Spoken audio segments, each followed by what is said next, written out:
बच्चों, welcome back to my channel and today we are going to talk about biomechanics and sports which is chapter number 8 of class 12th। तो आज थोड़ा सा ऐसा है कि अपना सेटअप अलग है क्योंकि थोड़ा इमरजेंसी में काम करना पड़ रहा है। टॉपिक भी समझाना था, आपके एग्जाम्स आ रहे हैं, है ना। तो उससे पहले टॉपिक तो हो जाएगा, उसकी टेंशन वाली बात नहीं है, समझाया सब कुछ जाएगा। आप बस जो स्क्रीन पे चल रहा है उस पर ध्यान दो। तो पहले जान लेते हैं बायोमैकेनिक्स है क्या। तो अगर मैं बायोमैकेनिक्स बोलूँ तो आराम से बायो को आप ह्यूमन समझ सकते हैं और मैकेनिक्स को आप फिजिक्स समझ सकते हैं। तो ह्यूमन का फिजिक्स कैसे काम करता है उसको आप बायोमैकेनिक्स कह सकते हैं, मतलब बेसिकली उसकी मूवमेंट कैसे हो रही है ना, ये सब वो आपका बायोमैकेनिक्स होता है। यहाँ पे लिखा भी है, it is a science of movement of a living body including how muscles, bones, tendons and ligaments work together to produce movement.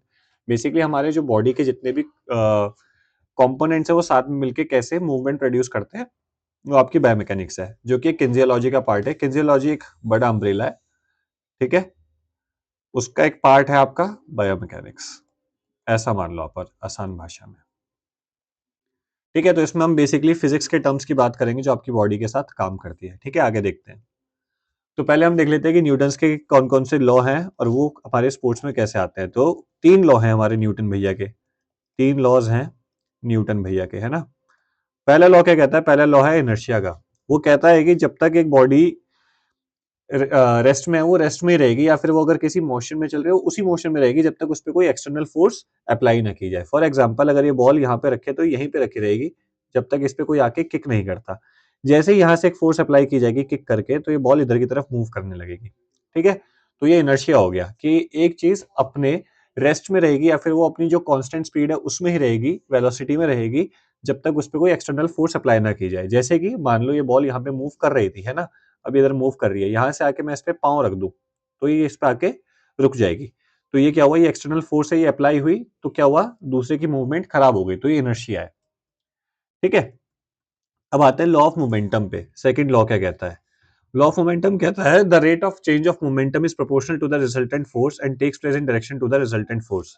Basically जो एक चीज का मोमेंटम है वो डिपेंड करता है रिजल्टेंट फोर्स पे और उसकी डायरेक्शन जिस भी तरफ जाएगी। जैसे कि मेरे हाथ में मान लो एक नॉर्मल कॉस्को की बॉल है, अब मैं इसको इधर फेंकूंगा तो ये दूर जाएगी, है ना, तो ये मोमेंटम मैंने उसको दे दिया। लेकिन यहीं पे अगर मेरे हाथ में एक लोहे की बॉल होती है, लेदर की बॉल होती, तो वो उतनी दूर नहीं जाती जो फोर्स में अप्लाई करता। तो बेसिकली जो ऑब्जेक्ट का मास होगा, जो ऑब्जेक्ट का मास होगा वो भी डिपेंड करता है मोमेंटम में कि उस पर कितना मोमेंटम दे पाते हैं। मैंने तो फोर्स अप्लाई कर दी, लेकिन उसके बाद वो कितनी दूर जाएगा ये भी उसका एक बड़ा कंपोनेंट है। जैसे कि मान लो एक छोटी सी बॉल है, इसको मेरे को सरकाना है तो मैं बहुत इजीली सरका सकता हूँ, है ना, बहुत इजीली मैं कम फोर्स लगाऊंगा तो भी काम हो जाएगा। लेकिन यहाँ पे मान लो कि 50 केजी का बॉक्स रखा है, 50 केजी का बॉक्स रखा है, अब मेरे को इसे सरकाना है तो मेरे को पावर ज्यादा लगानी पड़ेगी, ज्यादा फोर्स लगानी पड़ेगी। तो ये लॉ ऑफ मोमेंटम को समझाता है कि जितनी हम फोर्स अप्लाई करेंगे उसी के हिसाब से काम होगा और उसी डायरेक्शन में काम होगा। ठीक है, इसके बाद आता है law of reaction. Every action has equal reaction, ये आपने हमेशा से सुना होगा, तो यही बोला जा रहा है बस। अब देखो, जैसे कि आपको ऊपर कूदना है, आपको जंप ऊपर करना है, ठीक है, जंप ऊपर करना है, तो आप क्या करोगे, नीचे फोर्स अप्लाई करोगे तब आप ऊपर जा पाओगे। जितनी जितनी अच्छी खासी फोर्स आप नीचे अप्लाई करोगे उतनी अच्छी खासी फोर्स आपको ऊपर के लिए मिलेगी। तो ये क्या है, आपने जब एक्शन किया तब आपको रिएक्शन मिला, यही तो हुआ। तो ये सिंपल सी बात है। अब इनका अगर आपको कहें कि सर इसका हमारे स्पोर्ट्स में कहाँ ना आता है, तो बिल्कुल ना आता है। क्यों नहीं है? सबसे पहले तो मैंने आपको यही बोला कि इसको आप फुटबॉल में ले लो, फुटबॉल में ले लो कि आप एक बॉल रखिए, जब तक वो रखी रहेगी जब तक आप उस पर किक नहीं करोगे। ठीक है, सही बात है। लॉ ऑफ मोमेंटम, आप जितनी तेज किक करोगे वो उतनी दूर जाएगी, सिंपल सी बात है। ये भी इसी के साथ मैंने 2 एग्जाम्पल एक ही उसमें जोड़ दिए।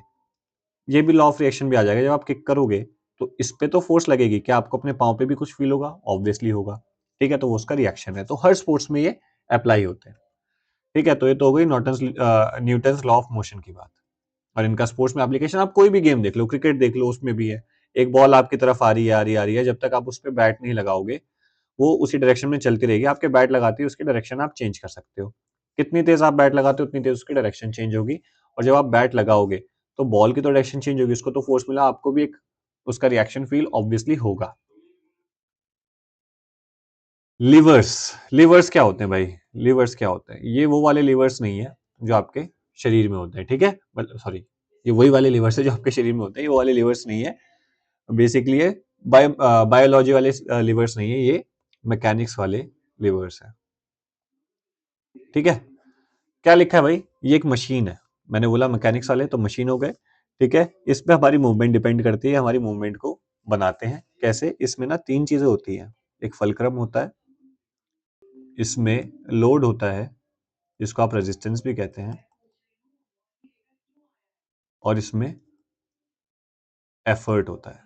ठीक है, ये तीन चीज से आपका फलक्रम बनता है, लीवर बनता है। कैसे, अगली स्लाइड में समझाता हूँ। देखो, लोड होता है जहां पे वेट लग रहा है। ठीक है, जो सामने से आपके पास लोड है, जो रेजिस्टेंस है, जिसे आपको ओवरकम करना है। ठीक है, फलक्रम होता है जहां पे रोटेशन होती है। एफर्ट होता है जहां से आप ताकत अप्लाई कर रहे हैं। इसका सबसे एग्जांपल अच्छा है सीसो। मान लो ये सीसो है। अब यहाँ पे एक बच्चा बैठा है जो कह रहा है कि मैं ऊपर नहीं आऊंगा, तो चाहे कितनी भी ताकत लगा ले, सामने वाले से बोलता है। सामने वाला इसे ऊपर लाना चाहता है, तो वो क्या करेगा, ये क्या है, फलक्रम, जहां पे मूवमेंट होगी। ठीक है, यहाँ पे मूवमेंट होगी। ठीक है, ये क्या हो गया, लोड, ये रेजिस्टेंस हो गया, ये बच्चा जो कह रहा है कि मैं ऊपर नहीं आऊंगा।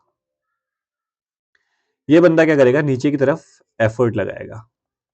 ठीक है, तीनों चीजें आ गई, ये आपका पूरा लीवर हो गया। सिंपल है, यही आपकी बॉडी में होता है अलग अलग जगहों पर, जैसे कि फर्स्ट क्लास लीवर। अब तीन तरीके के लीवर होते हैं, इसको आप याद कैसे रखोगे। देखो, तीन चीजें याद रखना है। ये एक लीवर हो गया, दो, तीन। इसमें तीन डंडे बना लेते हैं, इसमें तीन डंडे बना लेते हैं।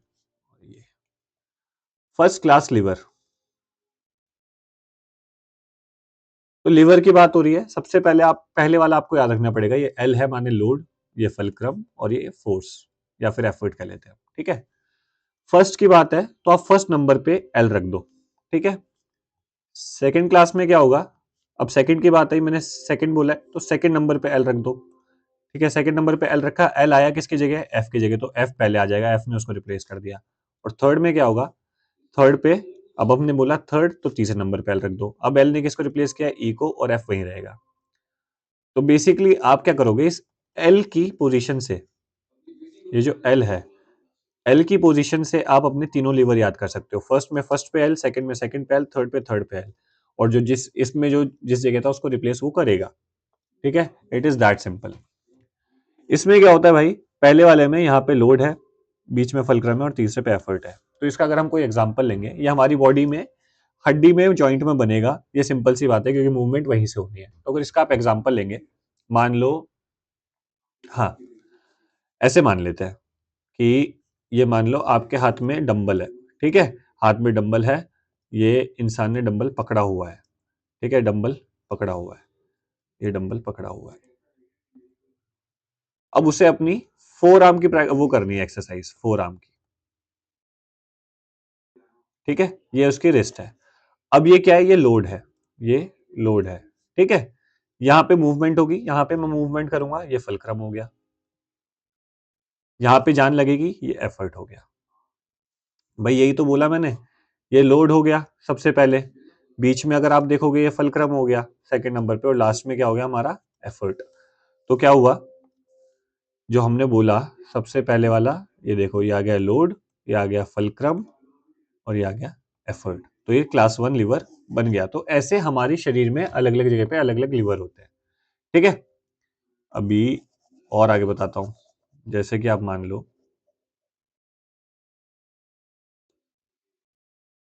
अब हम क्लास टू पे आते हैं। क्लास टू पे आते हैं।